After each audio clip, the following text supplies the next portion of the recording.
Buenos días. Sigamos con nuestros paralelos entre la Biblia y los poemas homéricos. Hoy hablamos de un tema muy delicado que es de los coches voladores. Un tema muy delicado porque sabemos bien que la exégesis tradicional ni siquiera acepta la hipótesis de la Biblia que hable de máquinas voladoras, cuando en realidad está muy claro que la Biblia habla de ellas. Pero no solo la Biblia, yo diría en general, los textos antiguos. Están, por ejemplo, los llamados textos apócrifos, estudiados por el profesor Luigi Moraldi, a quien ya he mencionado varias veces en estos videos, y que es fuente de fuentes, es decir, citados por expertos, que dice, por ejemplo, que en el libro de Hebreos de Enoch hay 23 especies de carros divinos, 23 especies diferentes. La Biblia no conoce 23 de ellos. Sabe un poco menos, pero por ejemplo, conoce el Roash, conoce el Cabot, conoce el Efá, conoce el Megillá, conoce el Merkabah. En resumen, también hay varios tipos diferentes de vagones o de naves. Pero retrocedemos un momento, o mejor dicho, partamos de la Ilíada, de los poemas homéricos. Alguien recordará en una conferencia anterior que hablé de los carros voladores que usaban los llamados dioses homéricos, carros voladores que se mantenían en el aire y se hacían desplazar mediante caballos que se definen como upsiekes, que normalmente se traduce o fue traducido, por ejemplo, en esta traducción de Rosa Calzeschi Onesti, publicada por Einaudi, como Altonoutrenti, que vimos en esa conferencia que en realidad son upsieski, que significa que hacen ruido en lo alto, lo cual, como comprenderéis, es una palabra muy diferente, cosa y veremos el equivalente bíblico en un momento. Pero ahora agreguemos otro elemento a estos carros celestiales. Aquí estamos en el libro octavo de la Ilíada, donde se cuenta un momento en el que Hera, es decir, la esposa de Zeus, y Atenea, la hija, deciden entrar directamente en la batalla para ayudar al ejército del que estaban del lado. Y en ese momento estaban en problemas. Entonces, ¿qué hace Atenea? Atenea decide entrar en batalla vistiendo la túnica de Zeus que recoge las nubes. Luego se pone la túnica de Zeus para entrar en combate. Quién sabe qué era esa túnica, y luego dice, se rodeó de armas para la frenética batalla y saltó sobre el carro en llamas y agarró la gruesa, pesada lanza en la que ella derroca a los huestes de héroes si se enojan con ellos. Bueno, entonces se viste de una manera particular, se sube a un carro de llamas y consigue un arma especial. Pues bien, este gesto no agrada a Zeus, que hubiera querido que sus hombres permanecieran al margen de esa disputa entre los griegos y troyanos. Entonces, ¿qué dice Zeus? Pero padre Zeus, en cuanto los vio desde ida, dice que los vio porque son las dos que entran en batalla, Hera y Atenea, se enojó terriblemente y envió a la embajadora Hira el ala dorada.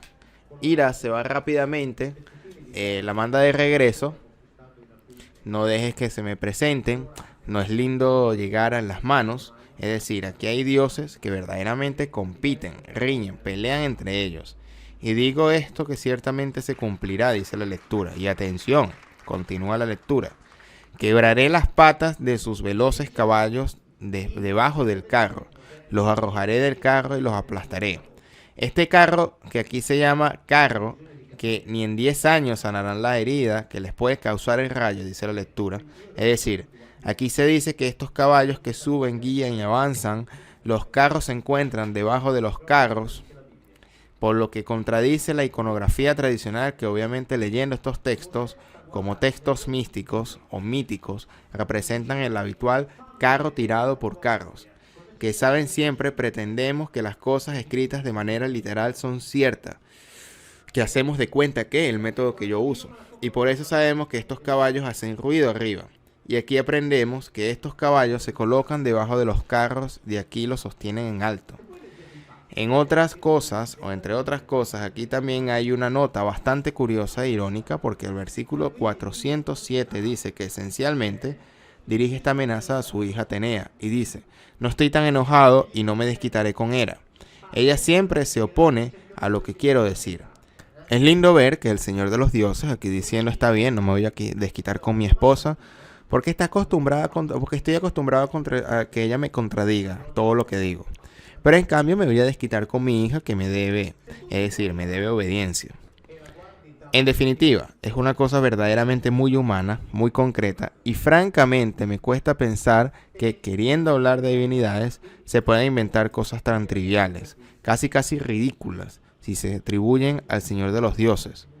Luego, cuando estos carros viajan y cuando aterrizan, cuando quedan envueltos en una nube, entonces tenemos esta indicación bastante precisa que nos hace pensar en algo tecnológico, porque es algo que hace ruido en lo alto. Es algo, queremos estos caballos llamar a los motores. Pero eso es sí, finjamos de todos modos, así que no es ningún problema. Estos motores están abajo. Tanto es así que Zeus dice que los golpeará desde abajo, haciendo que el carro caiga. Y ahora llegamos a la Biblia. Hablamos de Ezequiel, donde hay una narración de estos cuerpos o de estos carros, que realmente aquí también es muy precisa. Y estos carros, como dije antes, la Biblia los conoce con varios nombres y también con diferentes topologías, porque están presentes al mismo tiempo. Tiempo por lo que está claro que son cosas diferentes. Por ejemplo, en el primer capítulo donde Ezequiel, después de haber indicado exactamente el día, mes y año, dice: vi un viento fuerte que veía del norte, una gran nube con relámpagos y esplendor alrededor y en el centro, como un brillo de electro en medio del fuego. He aquí, vi un viento impetuoso que venía del norte. En hebreos hay ruach, que muchas veces también se traduce como espíritu, entendido como espíritu de Dios. Y de hecho la explicación teológica que se da de esto, la llamada visión, se refiere precisamente al Espíritu de Dios. Pero mientras tanto aquí tomamos nota de que como los carros homéricos, que obviamente van a una dirección precisa, bajan de la montaña, entran en batalla, aquí dice que este viento viene del norte. Luego pasamos a leer otras características. Ezequiel en cierto momento es recogido por este viento, por este ruach, y dice: entonces un ruach, o sea, un espíritu, me levantó y oí el rugido de un gran terremoto detrás de mí, mientras la gloria del Señor resucitó de aquel lugar. Entonces aquí hay un ruach que lo toma y oye un gran ruido como el cabot de Yahvé, que se traduce como gloria del Señor. Se levanta de ese lugar y dice: y oí detrás de mí. Entonces cuando este ruach estaba a punto de levantarlo, escucha el ruido a sus espaldas, un gran ruido producido por el cabot de Yahvé que se levanta. Ahora bien, si el cabot de Yahvé es lo que la teología dice que es la gloria de Dios, debemos tomar en nota que esta gloria está fija en un lugar. Sube, y cuando sube produce un gran ruido y dice: escuché el rugido de las alas de estos seres batiendo unos contra otros, y al mismo tiempo el rugir de estas ruedas y el ruido de este gran alboroto. Por supuesto que la gloria de Dios realmente hace un gran ruido. El ruach me levantó y me llevó, dice el escrito. Luego, otra descripción muy precisa de nuevo: en el año sexto, en el mes sexto, el día 5 del mes, en realidad estamos en el 591 a.C., mientras estaba sentado en casa, es decir, en resumen, en el patio de su casa, y delante de mí estaban sentados los ancianos de Judá, la mano de Dios vino sobre mí. Me pareció que extendía un brazo.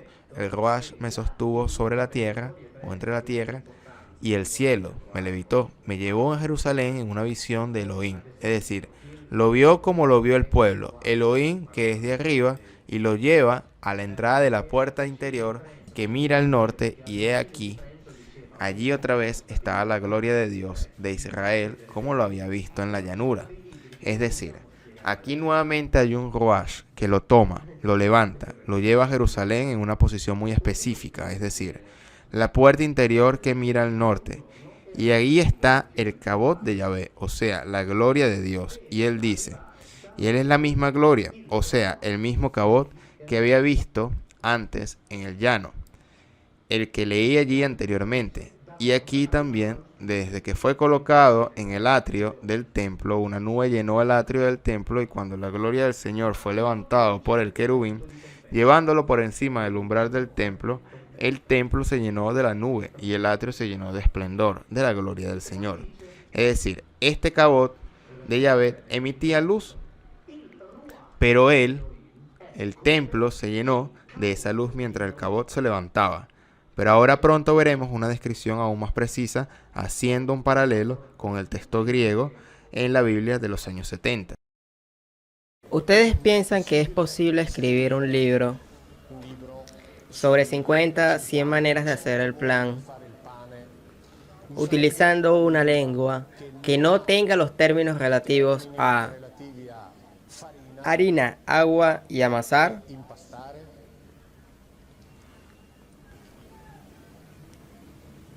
No, ¿verdad? Porque no se puede hablar de pan usando una lengua que no tiene el término harina, ni agua, ni amasar. No es posible. La lengua en la que se escribe el Antiguo Testamento no tiene el término Dios. No tiene. No existe. No tiene el término eternidad. No existe. No tiene el verbo crear. Ahora bien, ¿cómo es posible escribir un libro sobre Dios utilizando una lengua que no tiene ni siquiera el término Dios? ¿Cómo es posible hablar de los mundos espirituales, de Dios, del mundo trascendente, utilizando una lengua que no posee el término eternidad? ¿Cómo es posible hablar del Dios creador con una lengua que no tiene el concepto, porque no tiene el término relativo de creación y ni siquiera de creación de la nada, o crear de la nada? Esta es la información básica. No es posible. Y como no es posible, la conclusión es natural e inmediata. Es que la Biblia no habla de Dios. Punto y final. Podemos terminar aquí e ir a hacer una merienda. En el sentido que todo el resto que viene después, las consideraciones basadas en hechos, todo lo demás es fruto de pura fantasía, de fantasía teológica. Sobre eso, domingo 6 de marzo del 2016, la fecha ya está marcada y ya tenemos las primeras confirmaciones de no solo los católicos confirman. Haremos un encuentro público, será en Milán o en Roma, donde estarán palizando teólogos católicos, protestantes, hebreos y ortodoxos. Y es obvio que hablaremos de eso. Y yo les pondré una serie de preguntas, porque es importante que la gente escuche, ante las mismas preguntas, las respuestas dadas contemporáneamente. Pero esos señores, mientras se miran a los ojos, los considero fundamental. El propósito no es llegar al final del encuentro y obtener la verdad, no es lo mismo. Este encuentro será para poder entender cómo cada uno de ellos se construyó una verdad suya a partir del mismo texto. Este es el motivo por el que digo, ya hace 6 años, y no es broma, que con la Biblia solo debemos hacer de cuenta que, repito siempre, ¿qué necesidad de verdad no me pidas? Porque no la poseo. Creo que ni siquiera los otros la poseen, pero los demás creen que la poseen, y en esa ocasión los confrontaremos. Comenzamos con la pregunta, que sería la base para el desarrollo de todo el encuentro. No revelar cuál es la pregunta porque la mantengo en secreto para que al día no la revelo ni siquiera bajo tortura. Tal vez si torturado se cedería. Pero espero que eso no sea así. Que no suceda. Comenzamos con una pregunta que deberá aclararse mediante la documentación. Y después de eso no habrá un esquema prefijado. Ahora, el hecho de que la Biblia no contenga el término Dios, que no es inventado por mí, pero quien afirma que es la exégesis bíblica, esta misma exégesis afirma también en los diversos foros, por ejemplo, el de Consulta Hebrea, en el cual yo, en este caso, el uso de un eufemismo no soy muy amado. En estos sitios tomamos todo lo que digo con el objetivo comprensible de destruirme.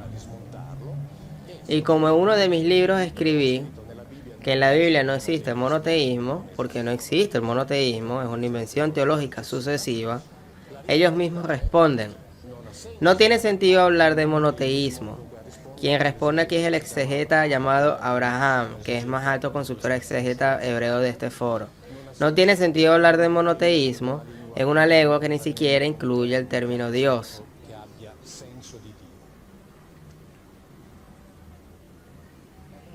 Si en esa lengua no existe ni siquiera un término con el sentido de Dios, no existe el término porque significa que no existe el concepto. Cada concepto es elaborado y después de eso se manifiesta a través de las palabras. No existe la palabra porque no existe el concepto. Esto es algo basado en observaciones reales, en un elemento concreto. Por lo que concierne a la discusión eternidad,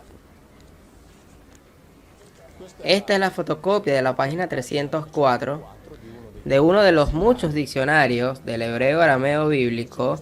Este es el diccionario de la Sociedad Bíblica Británica, donde en el término hebreo lan, que es aquel término que en las Biblias siempre lo traducen como eternidad, la primera cosa escrita aquí, si quieren ponerse a la consulta, está escrito: no traducir como eternidad.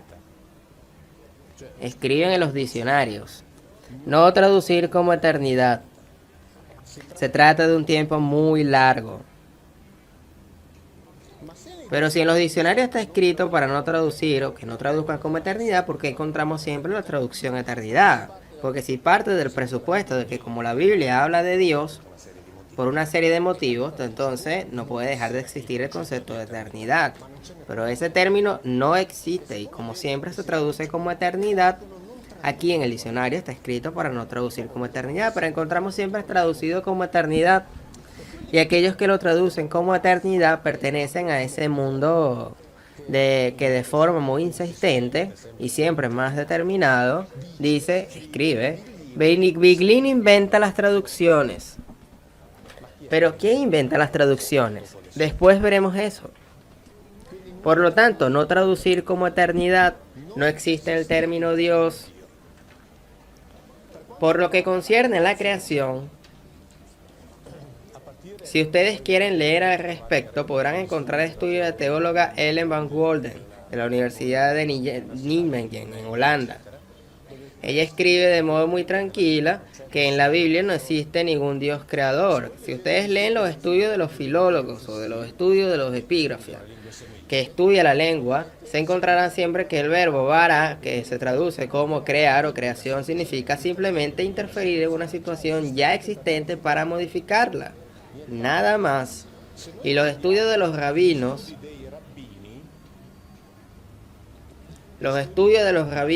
por ejemplo,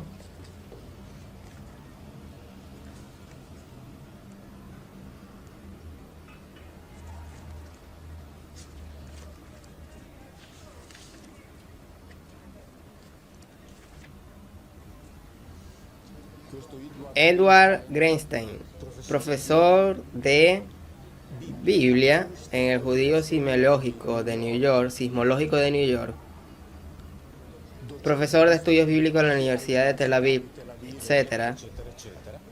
Él escribe: es un rabino y publicada por la Jesus Publication Society y representa la mejor de las publicaciones mundiales de los estudios. Para esta editorial solo publican rabinos docentes universitarios. Escribe claramente que la historia del primer capítulo del Génesis, aquel sobre la creación, es en realidad una secuencia de divisiones. Es solo eso. El primer capítulo del Génesis no narra sobre la creación del universo, del cielo y de la tierra a partir de la nada. No. Narra de qué forma esos individuos que se llaman Elohim han hecho muchas divisiones. para poner en orden a una cierta situación, haciendo que se volviera útil y pudiera vivir allí. He mencionado apenas una de ellas. Todos los filólogos, no teólogos, todos los filólogos evitan traducir bara como crear. Esta es una traducción introducida, la de crear, por la necesidad teológica. Es de aquel que dice que como la Biblia habla de Dios debe obligatoriamente ser creador. Muy bien, Dios creó, no hay problema. Sobre eso no tengo nada que objetar, porque no sé nada, no sé cuál es el origen del universo. En realidad nadie sabe. De todos modos, digo que no sé y no hago hipótesis sobre eso. Cierto es que la Biblia no trata de eso. Y sobre eso no pueden existir dudas. La Biblia no trata de eso. La Biblia no le importa cómo nació el universo. La Biblia no habla de un Dios creador. La Biblia no habla de Dios. Porque no existe, repito, ni siquiera el término relativo. Este es un elemento concreto. La Biblia es un libro, el Antiguo Testamento en modo particular, sobre el cual no sabemos, entre comillas, nada. No sabemos ni siquiera quién la escribió. Y decir quién la escribió es un eufemismo, porque la Biblia no es un libro. La Biblia es un conjunto de libros que se colocan juntos de manera variada en el transcurso de la historia y que por escrito decenas de personas, de quien no sabemos nada, y que otras personas decidieron de manera variada y diferente recogerlos en un conjunto y que conocemos como canon. Bueno, vivimos en una época verdaderamente fascinante desde el punto de vista del conocimiento, porque todas las noticias que van saliendo poco a poco y que son casi incluso difíciles de conseguir o de seguir, nos obliga a plantearnos siempre nuevas preguntas sobre la historia del hombre, por lo que plantearnos, cuestionarnos, de alguna manera no es solo un derecho sino un deber, así como que obviamente lo hacemos con los textos antiguos. Ahora también lo vemos con algunas curiosidades, incluso con ilustraciones que nos ayudan mucho a reflexionar sobre la presunta certeza que nosotros tenemos actualmente. A veces, cuando pensemos en la Biblia, pensamos en grandes sistemas y luego en realidad nos damos cuenta de que a veces se basa en una línea. Basta un pequeño paso, basta una pequeña historia para hacernos comprender, sin necesidad de hacer grandes esfuerzos teológicos, filosóficos o metafísicos, nos hacen comprender cómo eran probablemente las cosas en el día a día. Aquí estamos en el segundo libro de Reyes, vamos a recordar el segundo libro de Reyes, en el capítulo 1, donde comienza diciendo que después de la muerte de Acab, Moab se rebeló contra Israel. Ahora bien, Acab era un rey de Israel, esposo de Jezabel, que era princesa. Su nombre era Otros, también tendría el significado de amante de Baal. Y este rey, empujado por su esposa, se dedicó al culto de los llamados deidades Fénix, o de Fénix. Se dice que Moab se rebeló contra Israel. Moab era pariente de Israel porque descendía de Lot, sobrino de Abraham. Y lo interesante es que esta historia de la lucha entre Moab e Israel encuentra una confirmación extrabíblica, una confirmación extraordinaria de que ya hemos mencionado, que es la estela de Mesa.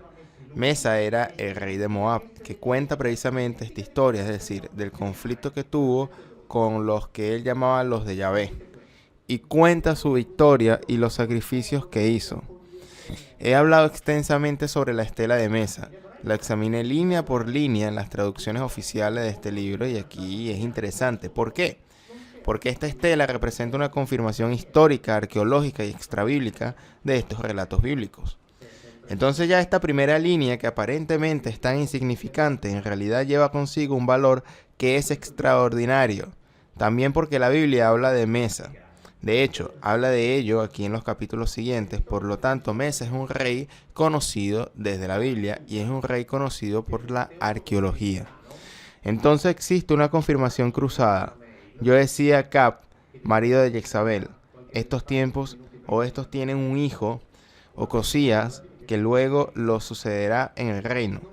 Y el segundo libro de los reyes continúa diciendo, Ocosías se cayó de la ventana del aposento alto en Samaria y resultó herido. Entonces envió mensajeros con este orden: vayan y preguntad a Baal-Zebub, dios de Cron, para saber si sobreviviré a esta enfermedad mía. Ahora bien, esto es interesante, ¿por qué? Porque mientras tanto se traduce esta figura de Baal-Zebub, que, combinado con Baal-Peor, es una figura que luego pasó a la tradición cristiana en forma demoníaca. Vean, Baal-Peor era una deidad llamada así porque sus sacrificios, que en todo mejor caso son los ritos que pedía que celebraban en el monte Peor, pero Peor también significa apertura. Eso es lo que significa, exposición. Ya lo había explicado, pero lo recuerdo, para no obligaros necesariamente a ir a buscar esa conferencia donde lo expliqué, porque hacía sacrificio, o mejor dicho, pedía ritos en lo que estuviera involucrado actividad sexual. Muchas veces los israelitas abandonaron a Yahvé para ir a Baal-Peor, llamado por las mujeres moabitas, para celebrar estos ritos sexuales. Y obviamente Yahvé los castigó muy duramente. Baal-Peor luego fue transliterado a Baal-Fegor y se convirtió en Baal-Fegor, de la tradición demoníaca medieval y por lo tanto uno de los diablitos. En realidad era uno de los Elohim de la época, uno de los Elohim rivales de Yahvé, tanto que aquí dice, ve y pregunta a Baal-Zebub, otra deidad, otro Elohim, que de hecho se define aquí como Elohim de Ecrón. Ecrón era un pueblo que era parte de la Pentápolis filistea. Entonces este rey de Israel envía y le pregunta a este Baal-Zebub.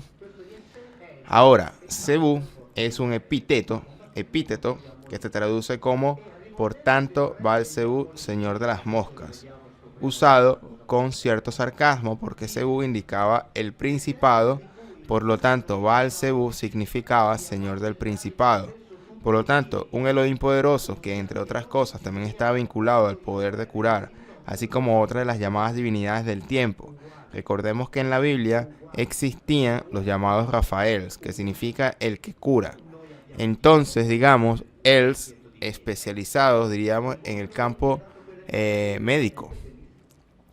Entonces, Ocosías envía a sus hombres a interrogar a este Baal-Zebub para averiguarlo, en definitiva, para tener la posibilidad de recuperarse en este accidente que le ocurrió al caer de la ventana en Samaria. Pero un ángel de Yahvé le dijo al profeta Elías, ve y encuentra a los mensajeros del rey de Samaria y diles, ¿no hay un Elohim en Israel para que vayas y consulta a Baal-Zebub, Elohim de Cron? Aquí una vez más, Yahvé y este Elohim son puestos al mismo nivel. No dice, esa otra persona no existe o esa otra persona no tiene poderes. Dice, ¿por qué vas con esa otra persona si ya estoy aquí? Y esta es de esas afirmaciones simples, inmediatas, francas, diría casi ingenuas, que nos hacen comprender cómo los Elohim fueron puestos al mismo nivel. Incluso este rey de Israel va a preguntar a otro porque obviamente, o evidentemente, digamos que por el accidente que le había ocurrido, confiaba más en el otro. Entonces los mensajeros van y luego regresan a Ocosías y Ocosías le dice, ¿por qué has regresado? Le dijeron, vino a nuestro encuentro un hombre que nos dijo, volved al rey que os envió y decidle, así dice el Señor, no hay ninguno, no hay algún Dios en Israel al que deben enviar y consultar a Baal-Zebub, al dios de Cron. Aquí en la Biblia siempre se usa el término Elohim. Luego sucede que Ocosías envía el grupo de 50 hombres, se encuentra con Elías. Elías invoca la intervención de Yahvé que los quema con un fuego desde arriba. Y esto se repite varias veces hasta que el último grupo, por así decirlo, se salva. Él es perdonado, pero Ocosías, que por lo tanto no tiene forma de tener contacto con este Elohim sanador, muere. Así que aquí nos encontramos realmente ante una de esas historias que parecen cuentos de hadas, que parecen insignificantes, pero que en realidad nos ayuda a comprender cómo eran considerados los Elohim.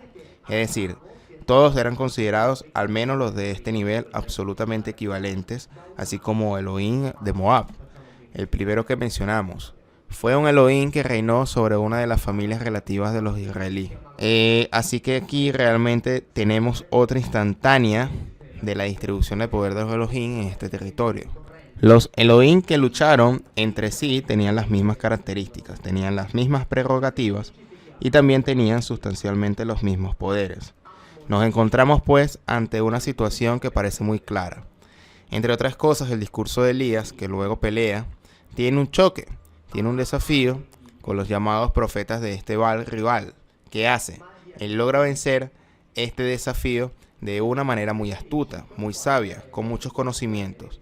Hablé en uno de los libros, en un capítulo entero, donde Elías, cuando Elías logra a través de su conocimiento prender fuego a todo un altar hecho de piedras sobre la víctima, cosa que no pueden hacer los profetas de Baal, es decir, del Señor de los Elohim, rival de Yahvé. Entonces este tipo de relatos son los que, más allá de los grandes discursos de la teología, metafísica o monoteísmo, son los que nos ayudan a comprender en realidad una realidad cotidiana y muestran cómo los autores bíblicos realmente hablaban de estas cosas con absoluta tranquilidad.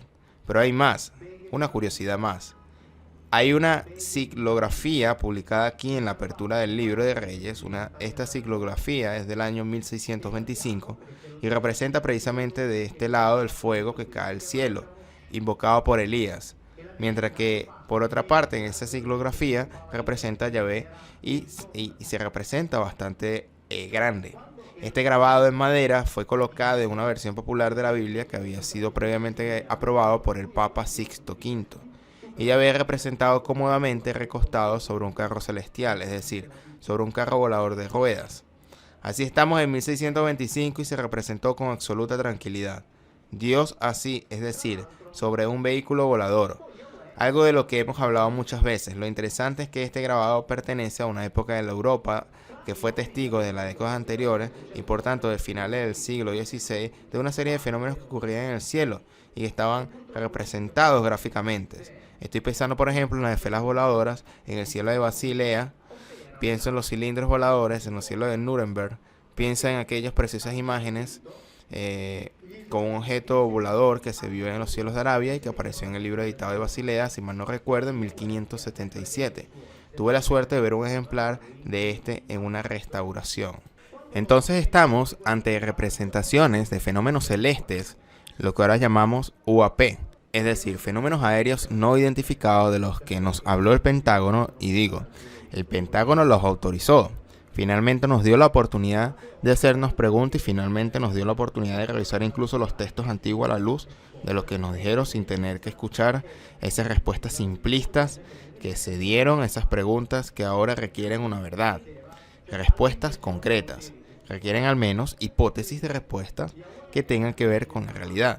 Esa realidad que los antiguos nos representaban con lo que quizás llamaríamos incluso excesiva ingenuidad. Pero que para ellos no era más que realismo, porque no se planteaban los problemas sobre los que nos preguntamos hoy, y por eso contaron las cosas como lo vieron sin necesidad de ocultarlo, darle metafísica, como lamentablemente se hace con nosotros hoy en día, hasta que hace muy poco, porque ahora la situación ha cambiado, ya lo hemos visto. Por eso hay historias simples como esta que se pueden revisar a la luz de nuevas hipótesis, nuevas conciencias, nuevas posibilidades de plantearnos preguntas que nos abren a un mundo realmente fascinante.